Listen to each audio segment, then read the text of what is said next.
Okay, there's this.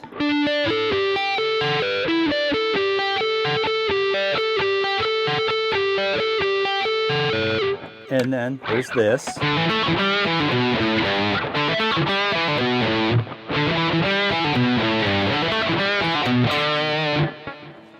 What do they have in common? I'll tell you, at least from what I've read and heard, they were both warm-up riffs that got turned into songs. Warm-up riffs because in the case of Life in the Fast Lane, I do believe it was for alternate picking. And I believe for Sweet Child of Mine was the string skipping.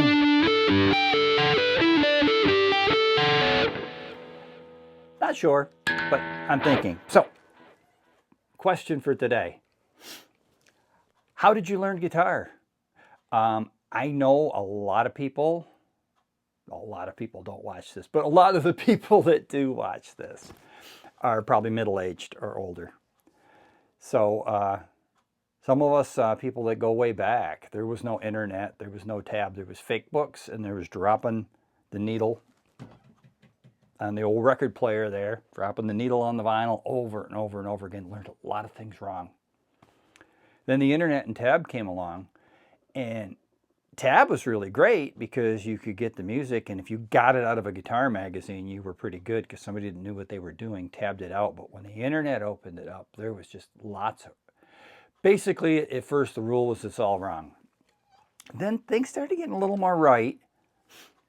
I would use tab at first just to get me started, and it's like, does that sound like the right chords? Yeah, that sounds like the right chords, and then I'd go from there and use my ear. Now there's stuff out there, like there's a website called Songster.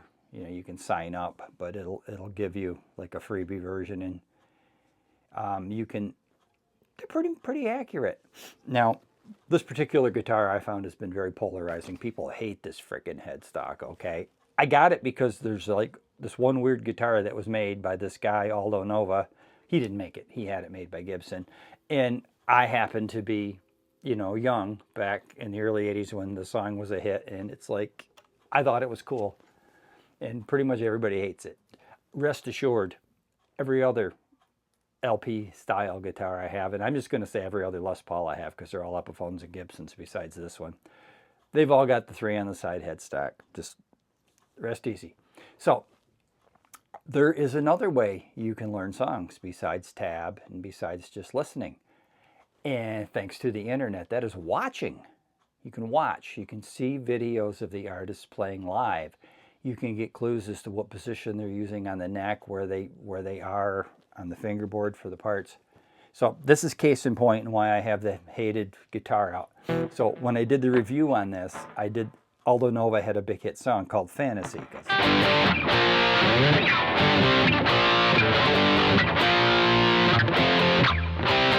And then there's this high part that comes in, which Songster said was up here.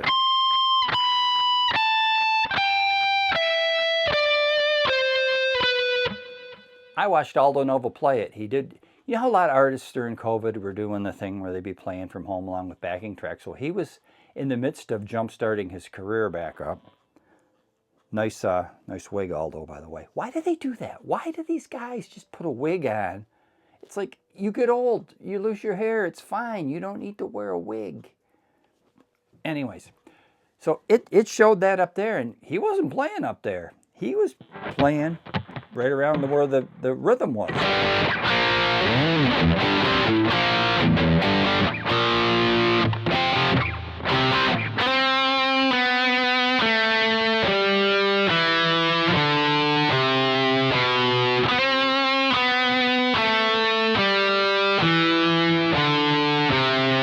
It was given a little vibrato like that, and then I thought, well, maybe he's playing rhythm. Maybe that's not what I'm hearing. Maybe the other guitar player is playing, the chords, because there's chords along with that. And no, the other guitar player was clearly playing the rhythm, and he was clearly playing that. So what's on the album, I don't know. But how is he playing it? That's how he's playing it. He's doing that.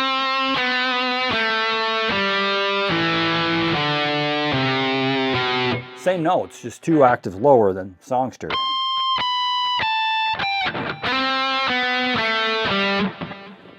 So I don't know if anybody's watching and wants to respond.